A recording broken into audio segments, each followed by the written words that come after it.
네, 이 말씀 중심에서 광야에서 탈출하라 라는 제목으로 하나님 말씀 증거하겠습니다. 여러분 행복하시나요? 좀 생각 좀 하고 가세요. 여러분 행복하신가요? 네.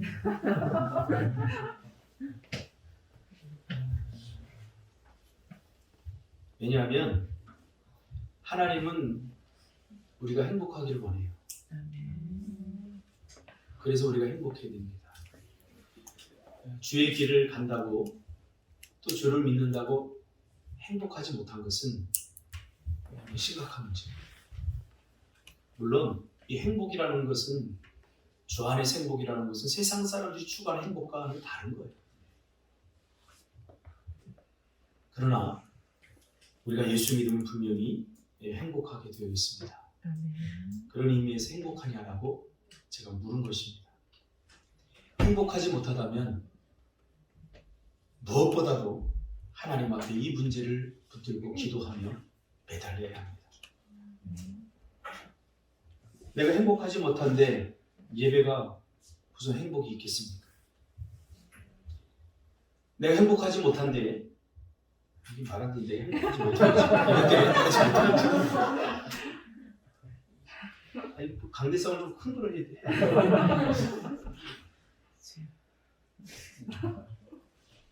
이게 평소에는 절반이 넘어가서 딱 섰는데 조금만 넘어가니까 이래.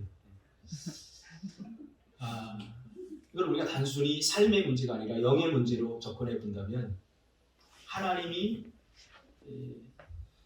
십자가를 지고도 미소를 잃지 않는 우리의 모습들을 원하시는데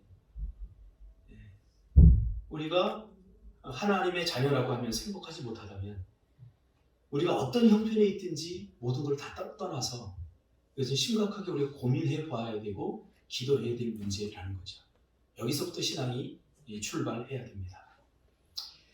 오늘 광야에서 탈출하라 라는 제목을 가지고 제가 일주일 동안 묵상을 했습니다. 이번 주에는 특히 저희 장인 어른이 이제 췌장암 4기이고 이제 병원 치료를 못할 만큼 몸이 쇠약해져 있어서 장모님한테 전화가 왔어요. 박서방한테 세례를 받고 싶다. 제가 부랴부랴 다녀왔습니다. 가서 영접을 시키고 그 전에도 제가 영접을 시켰지만 물을 가지고 세례를 베풀었어요. 세례를 베푸는 내내 울더라고. 미안하다. 큰딸한테 미안하다. 박서방 미안하다.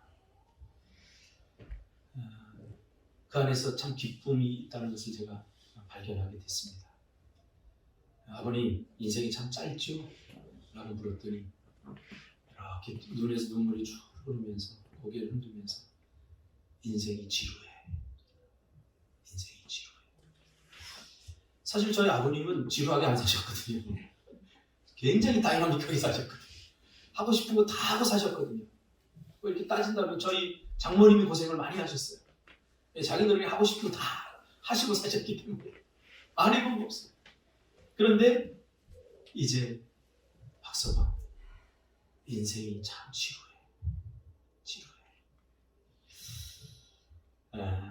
그래서 제가 짧은 시간에 다 말할 수는 없지만 아버지 전도서를 읽으세요 하고 전도서를 건면해 드리고 내가 매일 한 번씩 전화해서 기도해 드리겠습니다 라고 이렇게 약속을 하고 돌아왔습니다. 이스라엘 백성들이 광야에 지금 머물러 있습니다. 묻고 싶어요 여러분들에게. 이스라엘 백성들이 광야로 들어간 것은 스스로 들어간 것일까요? 아니면 하나님께서 인도해서 들어간 걸까요? 예? 예. 오늘 본문만을 보면 본문을 문자적으로 그대로 문장적으로 해석하면 그렇게 받아들일 수 있어요. 그렇죠? 하나님께서 인도해서 가신 것이다. 그러면 이렇게 또 생각할 수 있어요. 그러면 광야의 고난을 하나님께서 일부러 계획하셨다. 맞나요? 이게 굉장히 좀 성경을 우리가 그냥 대충 보면 이렇게 나올 수도 있어요. 근데 성경을 통시적으로 봐야 돼요. 그러면 하나님은 우리에게 고난을 일부러 허용하시는 분입니까?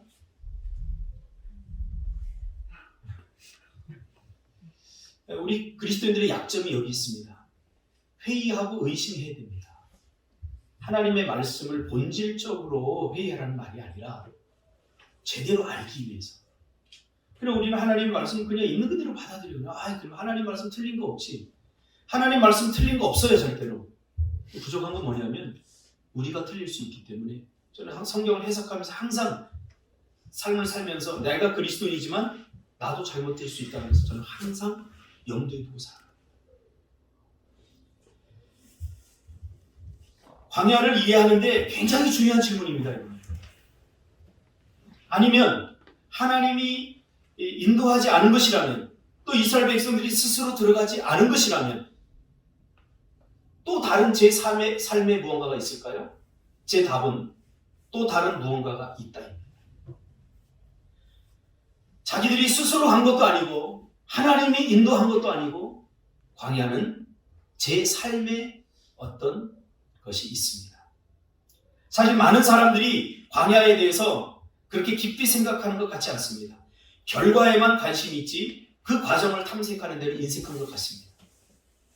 하나님께서 이스라엘 백성들에게 가나안 땅을 선물로 주셨습니다. 왜냐하면 구원받은 하나님의 백성들이 살아가야 될 터전이 있지 않습니까? 애굽은 종살이에요. 그래서 하나님께서는 새 민족을 삼으시고, 이스라엘 백성들을 새 민족을 삼으시고 새로운 땅에서 자유를 누리기를 원하셨어요. 자유민으로 살아가기를 원하셨던 거죠. 그러므로 이 가나안 땅은 믿음으로 들어갈 수 있고, 가나안을 누리는 것은 능동적인 믿음의 실천을 통해서만 가능합니다. 가나안 땅을 들어가는 것은 철저히 믿음에 의해서만 들어갈 수 있는 것입니다. 그리고 그 가나안의 모든 하나님이 주신 축복들은 믿음의 실천을 통해서만 누릴 수 있는 것입니다. 그 가나안으로 가는 여정에 뭐가 있죠? 광야가 걸쳐져 있는 거죠.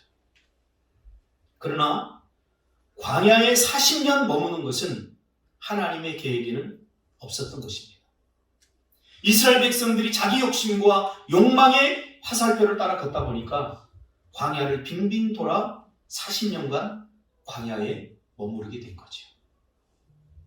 광야를 지나는 것은 하나님의 계획에 있었지만 광야에 40년 동안 머문 것은 이스라엘 백성들이 자기 욕심과 욕망의 화살표를 따라 걸었기 때문입니다.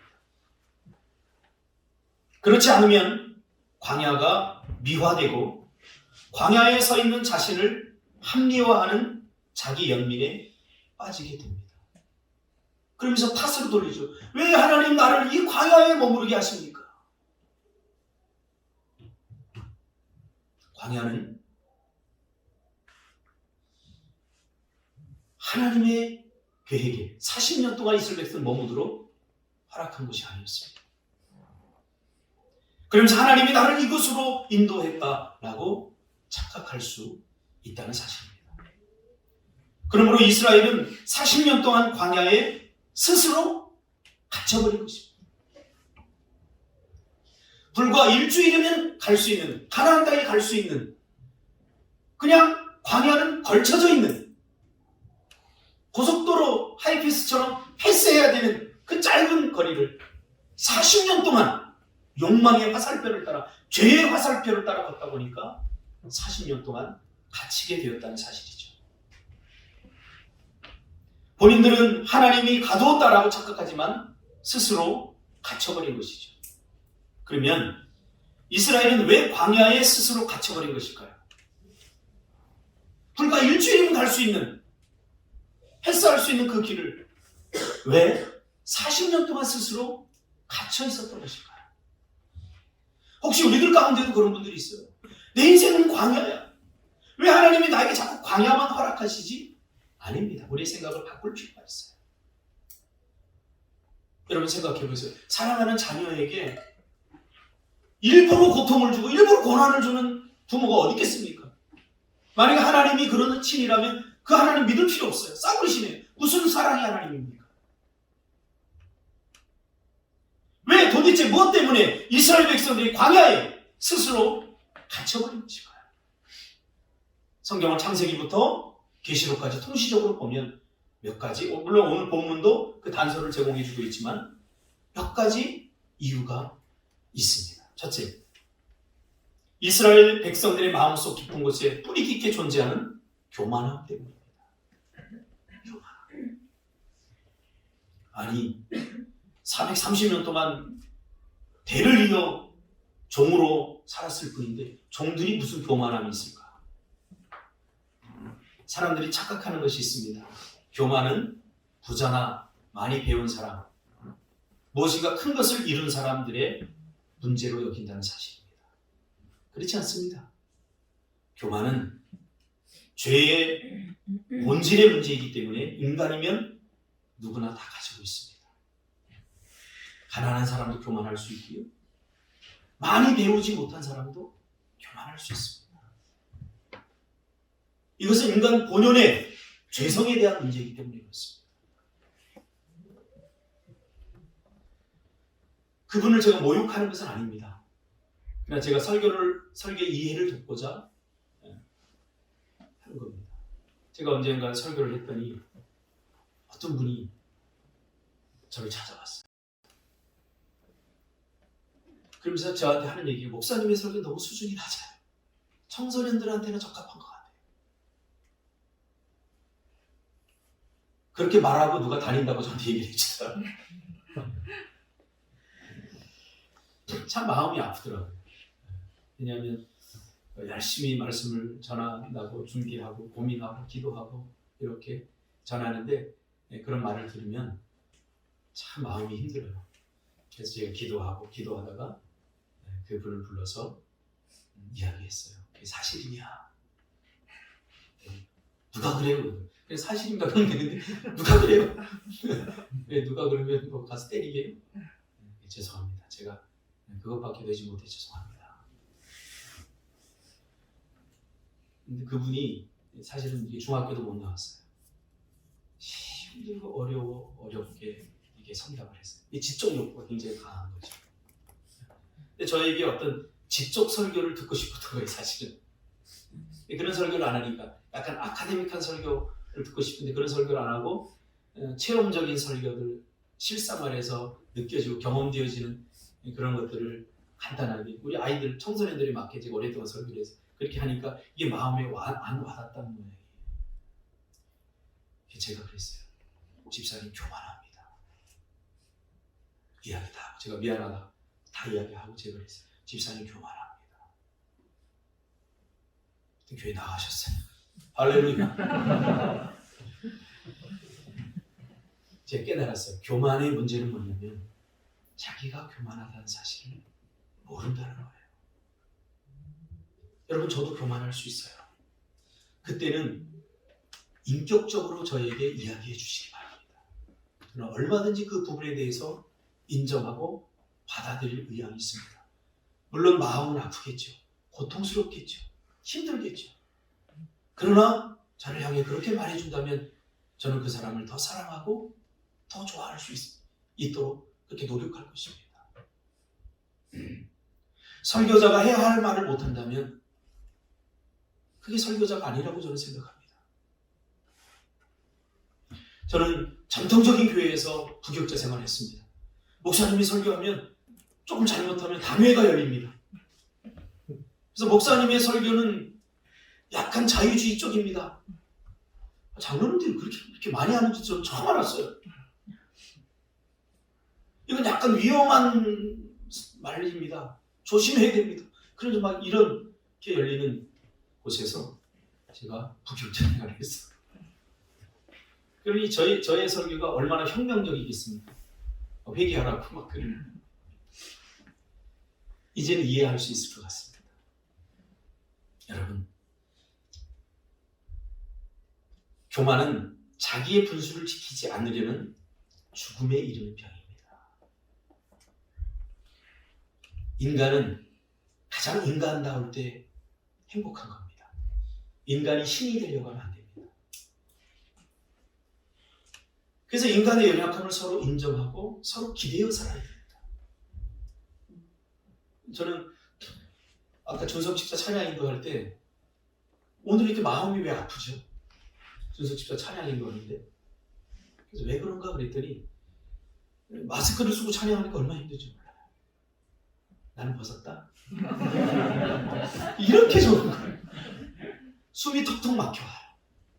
여러분은 숨 막히면 안 부르면 되잖아요. 찬양 인도잖아. 안 부를 수가 없어요. 순간 그게 느껴진 거예요. 무슨 죄를 지으시게. 서로 이해하고 서로의 마음을 어제 어떤 분이 제가 수요일날 설교하는데 그 단어의 은혜를 받았다고 맞닿다. 우리가 서로가 서로의 마음이 맞닿아야 되지 않겠습니까? 하나님의 마음과 맞닿고 서로의 마음과 맞닿고 마주서는 것은 싸우려고 하는 거예요. 자꾸 마주서려고 해요. 마주서지 마세요. 맞닿으세요.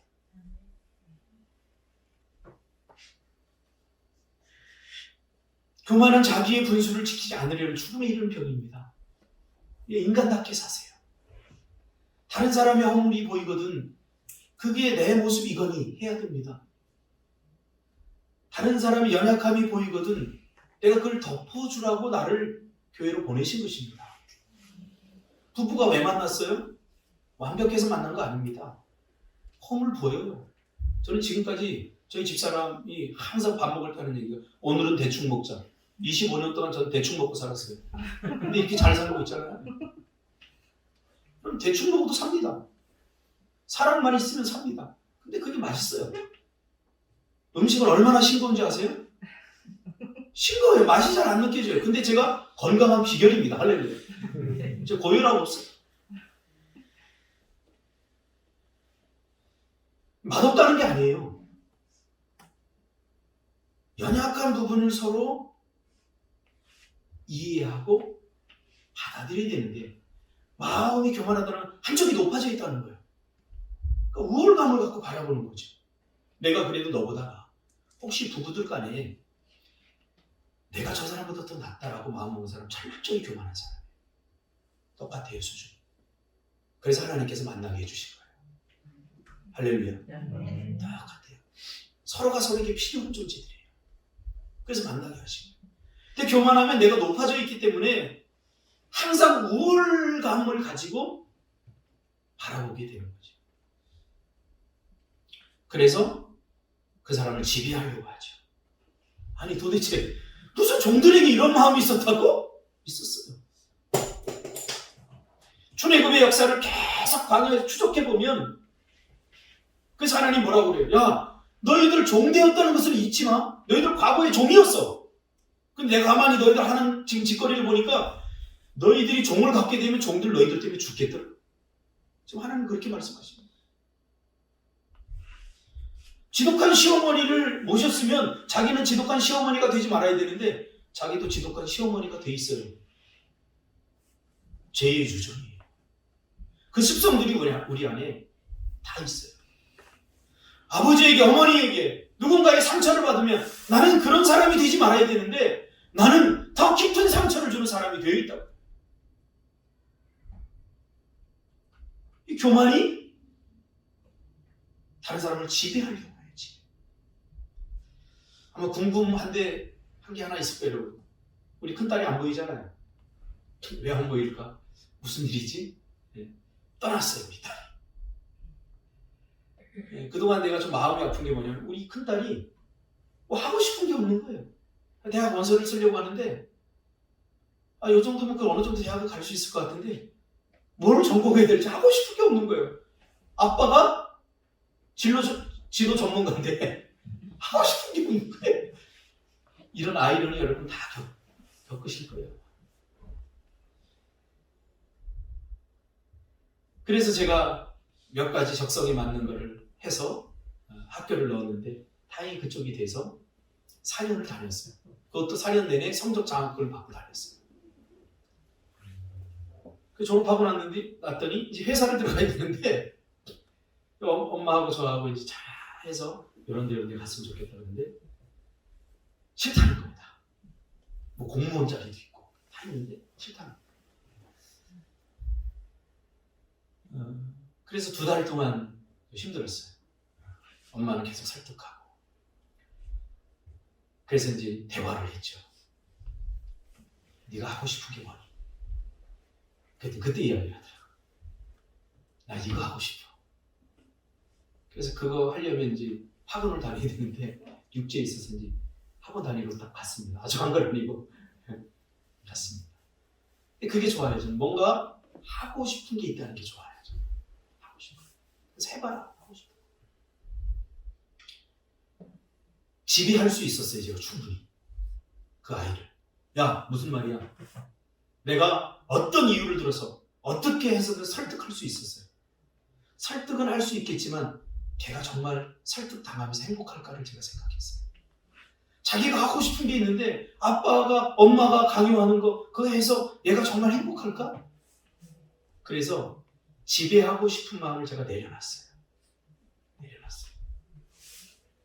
그래서 허락을 해줬더니 여기 있는 동안 2달 동안 인상을 쓰고 살았는데 그 며칠 동안 얼마나 행복해하는지 몰라요. 여러분, 자녀를 지배하지 마시기 바랍니다. 지배해서는 안 돼요. 사람도 마찬가지. 혹시 저도 여러분을 좀 지배하려고 하는 마음이 있다면 언제든지 저한테 이야기를 해주시기 바랍니다. 우리 인간이기 때문에 언제든지 그럴 수 있어요. 저는 지배하고 싶은 마음 절대 없어요. 딱 한 사람만 지배하면 돼요. 준석 집사. 지배 당할 거지? 고마워. 한 사람이라도 지배하고 싶어. 이스라엘은 평생 종으로 살았는데 무슨 교만이냐고 말할 수 있겠지만 이게 인간의 본질입니다. 제가 한 번은 장애우들을 모아서 그 김진우 목사님하고 초창기 사역을 같이 했던 분인데 뜻이 맞지 않아서 그 강원도 영월에 깊은 산에 장애우들을 모아놓고 장애우들을 자활하는 곳에 제가 상담을 이렇게 해주면서 다닌 적이 있습니다. 근데 한 번은 그 돼지를 키우는데 돼지 목이 여기까지 잘라진 거예요. 근데 살아있어요. 얼마나 끔찍합니까? 전 돼지 밥 주러 갔는데 여기부터 여기까지 돼지 목이 잘라있는데 하면서 깜짝 놀라서 밥 주려다가 그래서 왜 그런가 하고 그분한테 물었더니 발달 장애를 가진 애가 그 돼지 먹이를 줘야 되는데 돼지 먹이를 이렇게 주면 잘 받아요. 돼지들이 거기에 처박고 먹는데 이놈은 이렇게 해가지고 이 침이 자꾸 튀는 거야 자기한테. 그러니까 야 하지마 돼지하고 이제 소통을 시작한 거죠. 여러분 절대로 동물하고 소통을 시작하면 어느 정도까지밖에 안 돼요. 근데 이놈은 밥 오는 게 너무 좋으니까 이렇게 먹는 습관이 있어가지고 침이 자꾸 튀니까 여기 튀고 그러니까 기분 나쁘니까 하지 말라 했잖아. 무슨 나수로다가 이렇게 치고.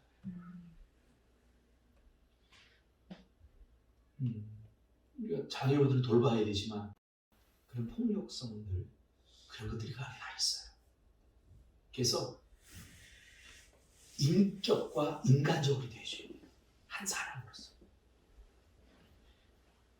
이스라엘은 평생 종으로 사는데 무슨 교만이 있을 수 있지?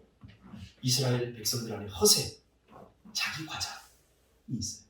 특히 가난할수록 어릴 때 어렵게 자랄수록 조심할 부분이 있어요. 제가 어렵게 자라가잖아요. 뭔가가 생기면 그 누림을 정당화하더라고요. 나는 어릴 적에 어렵게 살았기 때문에 이 정도는 누려도 돼. 나는 어릴 적에 이랬기 때문에 나는 이 정도는 해도 돼. 근데 자기 속에서 그게 나오면 안 되거든요. 그래도 나눠야 돼요. 우리의 마음은 항상 바람을 타고 날아오르는 연처럼 항상 높이 오르려고 합니다. 그지 인터넷에 보니까 김포공항에서 누가 연 날렸더라고요. 그래서 비행기가 착륙을 못하고 다시 갔더라고요.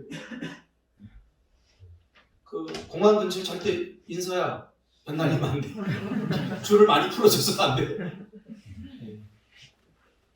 우리의 마음은 항상 이렇게 바람을 타고 날아오는 연처럼 항상 높아지려고 합니다. 여러분 안 그렇다고요? 자기 마음 관리를 잘해야 돼요. 자기도 모르게 높아져 있어요. 자기도 모르게. 여러분 마음을 한번 점검해서 지금 얼마나 높아져 있는지. 하나님이 우리에게 주신 것을 남을 기죽이고 남을 힘들게 하는 데 사용하면 안 됩니다. 그들을 섬기고 나누는 데 사용해야 됩니다.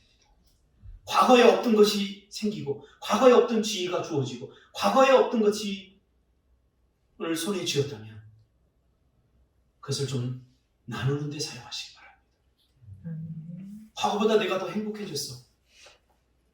그러면 행복해 보이지 않는 사람에게 내 행복을 조금 나눠줄 필요가 있어요.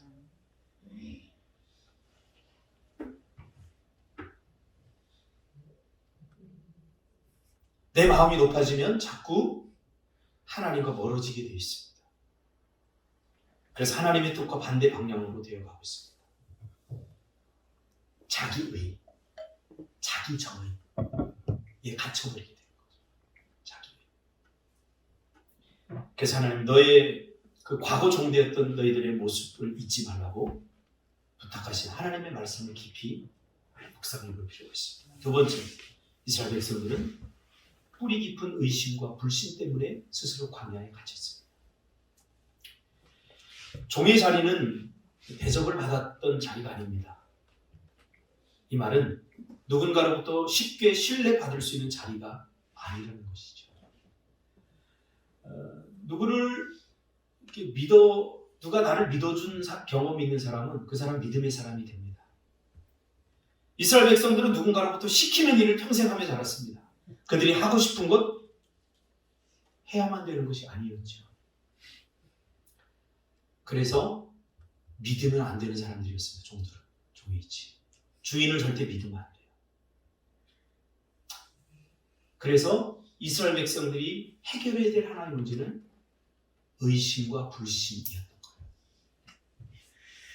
우리가 사람을 믿지 못하면 하나님도 믿지 못해요. 하나님 신뢰와 이웃 신뢰는 맞닿아 있습니다. 십자가로 연결되어 있습니다. 그래서 난 하나님만 믿으면 되지 뭐 사람들은 어차피 믿을 존재들이 아니야 라고 생각하며 사는 사람들은 가장 불행한 삶을 사는 거예요. 우리가 지금 이렇게 살아가는 것은 하나님을 신뢰해서 이기도 하지만 하나님이 우리에게 이웃으로 주신 여러분들을 신뢰하기 때문에 살아가는 거예요. 생각해보세요. 이 집을 짓는데 이 집을 지은 사람 우리가 신뢰하지 못하면 여기 어떻게 짓고 있겠습니까? 이거 부실공사야 라고 믿지 못하는 우리 안에는 이런 기본적인 믿음들이 다 있는 거예요. 일본 사람들은 지금 세계에서 가장 정신적으로 문제가 많은 사람들 중에 한 사람. 왜 그런 줄 아세요? 지진 때문에 그래요. 늘 불안해요. 그 사람들 누구도 믿지 않아요. 자기 자신도 안 믿어요. 지금도 이제 계속 흔들리잖아요. 여러분 이거 흔들리는 빌딩 40층짜리 빌딩 위에 제가 인도에 갔을 때 그 선교사님 집이 이제 한 40층쯤 되는데 한 20층 정도에 내가 이렇게 있었어요. 근데 강진이 왔어요. 갑자기 빌딩이 이렇게 움직이는 거예요. 그래서 좀 깜짝 놀랐어요. 그거 딱 한 번 움직였는데 제 마음속 깊은 곳에 두려움이 엄습해오는 거예요. 빨리 나가야 될 것 같아요. 김성찬 목사는 믿음이 있는 건지 아니면 무감각한지 모르겠지만 그 사이에 뭐 애플망고 막 쳐먹고 그런데 나는 이게 흔들리고 나니까 막 마음이 불안하고 두려워서 잠이 안 오더라. 아무튼 둘 중에 하나는 있어야 돼요. 무감각해지든지 믿음이 있든지. 여러분 믿음이 깨어지면 사는 것이 힘들어집니다. 믿고 싶은 것만 믿고 믿고 싶은 사람만 믿습니다. 이스라엘 백성들의 가장 치명적인 문제는 의심과 불신이었습니다. 그들은 종살이를 하면서 믿으면 안 되었어요. 믿고 살면 안 되었어요. 그것이 그대로 하나님과의 관계 속에서 드러나게 되어 있는 거죠. 주인을 믿지 못했던 그들의 아픈 과거는 하나님을 신뢰하는 데도 심각한 문제를 보이는 것을 우리는 광야의 이스라엘 백성의 삶을 통해서 발견하지 않습니까?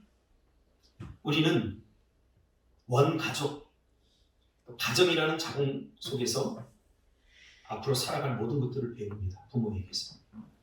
근데 신뢰도 부모에게 사실은 배우는 거예요. 근데 부모님들이 신뢰를 주지 못했다면 이제 가장 내 삶의 문제가 될 수 있어요. 가장 의미 있는 타자인 부모에게 우리가 배워야 될 첫 번째 것은 뭐냐면 사람을 신뢰하고 사는 법을 배워야 돼요. 사람을 신뢰하고.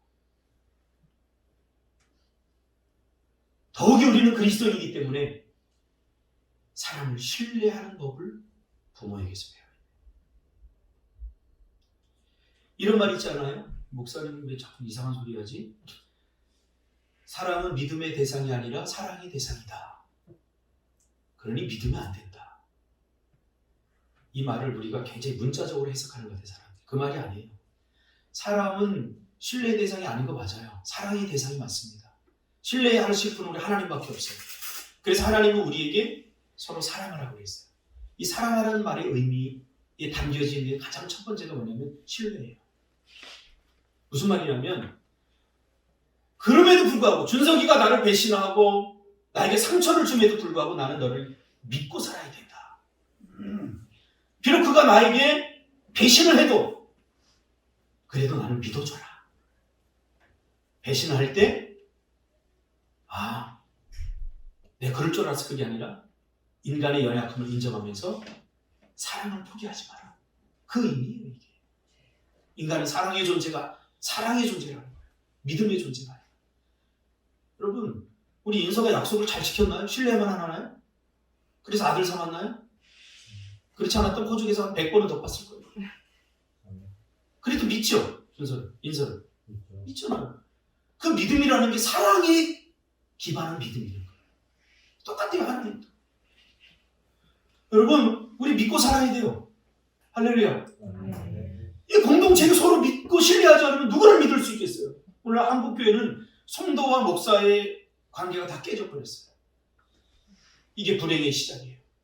목사들이 첫 번째 회개해야 될 사람들은 목사들이에요. 제가 대표해서 사과합니다. 그런 목사들은 참 인간이에요. 불쌍한 사람들이에요. 얼마나 불쌍하냐면 내가 이 말씀을 다 전해서 여러분에게 이 말씀대로 다 살아서 여러분에게 여기서 지금 설교하는 게 아니에요. 죽을 맛이에요. 내 안에 가득 찬 위선과 죄와 잘못됨이 있음에도 불구하고 여러분 그렇게 살면 안 됩니다. 말씀대로 살면 됩니다. 살아야 됩니다. 라고 외치는 이 위선을 날마다 겪어야 되는 사람이에요. 내가 도대체 무슨 죄를 졌길래? 내가 말씀대로 살아서 말씀을 전하는 게 아니라 내 사명으로 주어졌기 때문에 말씀을 전하는 거예요. 그런 마음으로 목사를 이해하고 나도 성도들이 여기 오면 어떤 마음으로 오는지 저 알아요. 위로받고 싶어서 오잖아요. 여러분 일주일 동안 얼마나 힘드셨어요. 사는 것이 보통 힘들어서 온 만주세요. 그렇죠? 아부해야 되고 비굴한 짓 하면서 다 하고 또 형욱이 먹여 살리기 위해서 굽신거려야 되고 형과 아버지를 존경해야 돼. 다 그러면서 돈 벌고 다 얼마나 힘들어. 그렇게 오는 여러분에게 저는 참 위로하고 싶고 힘을 주는 말을 하고 싶어요. 근데 그것에 앞서서 하나님 저에게 주신 말씀 유익한 말을 전해야 된다. 유익해야 된다. 좋은 말이 아니라 유익한 말을 전해야 된다. 항상 주셔요. 여러분 믿음이 회복되기를 바랍니다. 옆 사람을 보세요. 믿고 싶지 않죠? 믿고 싶은 마음이 요만큼도 없죠? 그래도 믿어주시기 바랍니다. 믿었다가 배신당해도 사랑으로 품어주시기 바랍니다. 이거 누가 한 거냐면 예수님이 우리에게 그렇게 합니다. 베드로, 주님! 내가 죽기까지 따르겠습니다. 칼을 들어서 막 주님을 보호하려고 했는데 그러기 전에 도망가 버렸어요. 팔고 도망가고. 그런데 주님은 다시 찾아가셨어요. 내가 나를 사랑하네. 우리가 감히 어떻게 이렇게 할 수 있어요? 그렇게 할 수 있습니다. 우리는 항상 결론에 서면 안 돼요. 신앙생활이라는 건 언제 불행이 시작되냐면 항상 결론에 서서 할 수 있다 없다를 미리 다 판단해버리면 안 돼요. 그냥 주님이 화살표를 이런 냈으면 그냥 가는 거예요. 말똥을 보면 끝에 뭐가 있는 거 알죠? 말이 있다는 거 알잖아요.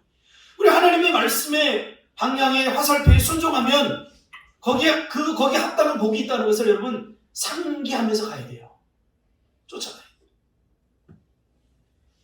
우리 마음에는 살아오면서 많은 상처들이 있어요. 제가 읽은 책에 보니까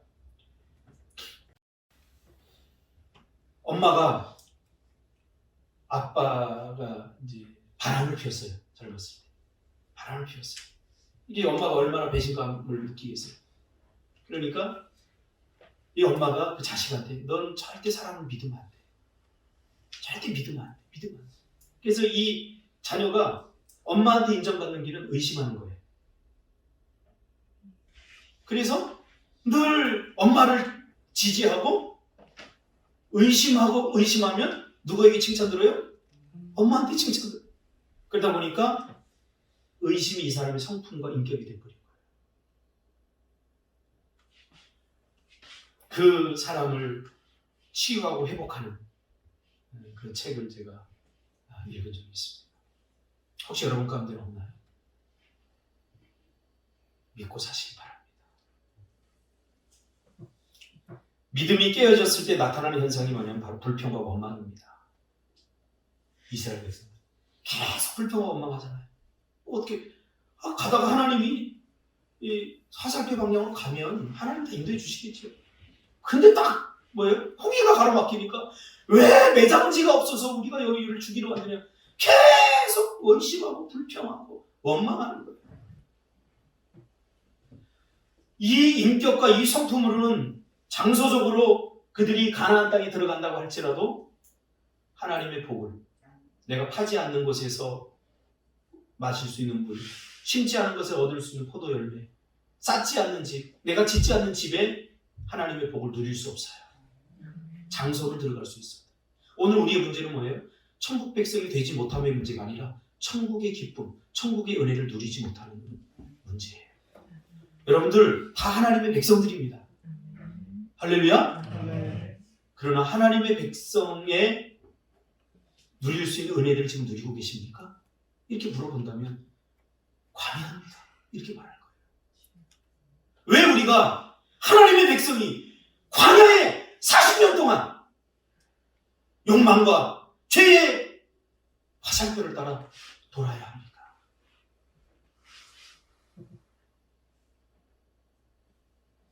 서로 신뢰하지 못하는 마음으로 사는 것처럼 불쌍한 것이 없습니다. 저는 결혼하는 순간부터 저희 집사람을 믿었습니다. 그래 지금 행복합니다. 요즘 이렇게 자는 거 보면 안쓰러워요. 요즘 다 쑤시대. 50이 넘으니까 뭐 여기도 쑤시고 제가 이렇게 자면서 줍니다.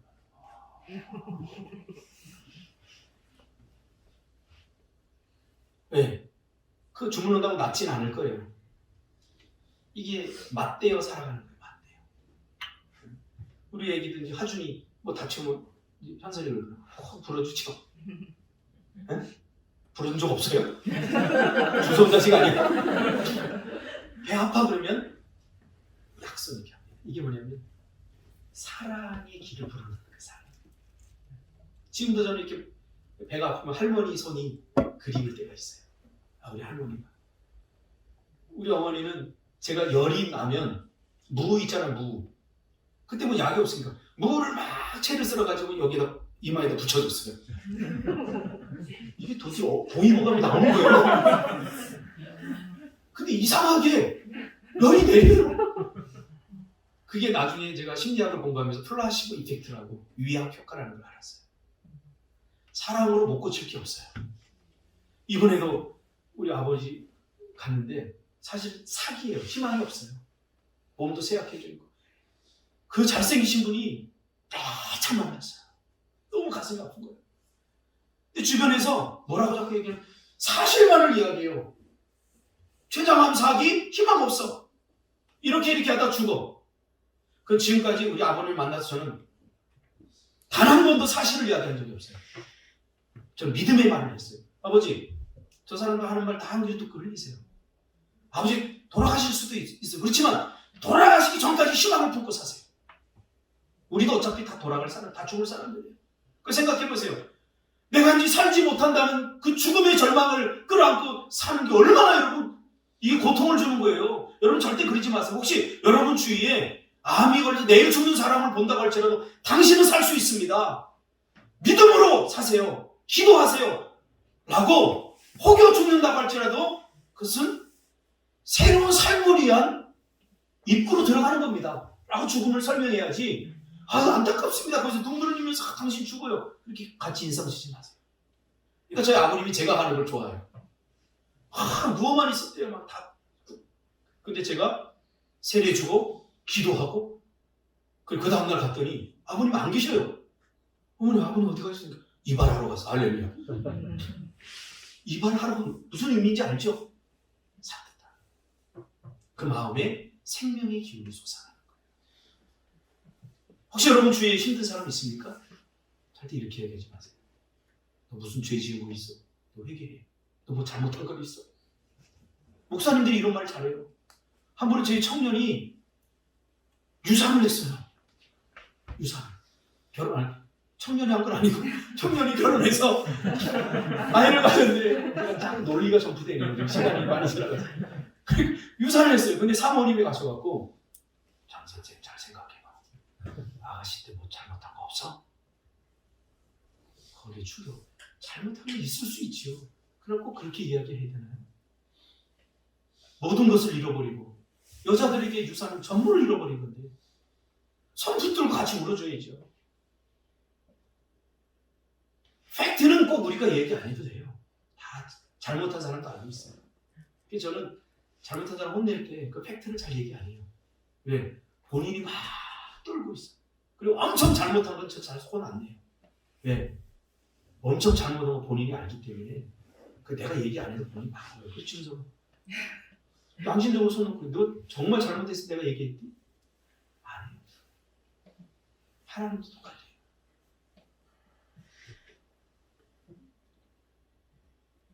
의심은 결국 불평과 원망, 그리고 불순종을 낳습니다. 혹시 순종의 문제 때문에, 불순종의 문제 때문에 고민하는 분이 있다면 내가 정말 하나님을 신뢰하고 있는지, 그 하나님을 신뢰한다는 것이 이웃을 통해, 오늘 김성훈 집사님도 얘기했잖아요. 복음. 내 삶 속에 사람들 신뢰하는 것으로 나타나고 있는지 봐야 돼요. 그렇지 않으면 사실은 하나님은 하늘에 계시니까 마음대로 우리가 뭐라고 못하지만 사람들을 의심함으로 하나님에 대한 불신을 드러나게 되어 있거든요. 이스라엘 백성이 그랬잖아요. 이스라엘 백성이 언제 공식적으로 하나님에 대해 따진 적이 있어요? 보세요. 없어요. 전부 다 누구에게? 모세에게. 모세에게 따진 이유가 뭐예요? 모세를 하나님이 세우기 때문에. 하나 더 있는데 오늘 여기까지만 하겠습니다. 하나님 알아서 하시기 바랍니다. 결국 가나안에 40년 머문 것은 우리가 죄의 화살표, 욕심의 화살표, 그 방향을 따랐기 때문이에요. 그런데 여기서 중요한 게 있어요. 그럼에도 불구하고 40년 동안 머무면서 하나님은 자기의 할 일을 하셨다는 거예요. 우리를 망가지도록 그곳에서 내버려 두지 아니하시고 광야 40년 동안 우리가 독해지도록 악해지도록 거기에 우리를 팽개쳐 두지 않고 거기에서 우리를 훈련시켰어요. 우리를 더 새롭게 하기 위해서. 그러므로 여러분 이제 더 이상 하나님을 향한 원망, 불평 내려놓으시고 지금 이 광야에 머문 것은 누구의 잘못이 아니라 나의 선택입니다. 나의 선택이고 나의 결정입니다. 여기서 나오는 것도 나의 선택이고 나의 결정입니다. 마지막 세 번째로 다룰 것은 탐욕입니다. 탐욕. 우리 안에 이런 욕심들이 있습니다. 그러므로 우리가 다 망가뜨리는 우리의 인생을, 광야 인생을 하나님께서 거기서 회복시켜 마침내 40년 만에 이제 다시 가나안으로 입성시키잖아요. 여러분의 결단만이 남아있습니다. 일주일 걸릴 수도 있고 40년 걸릴 수도 있습니다. 부디 광야를 탈출하시길 바랍니다. 기도하겠습니다.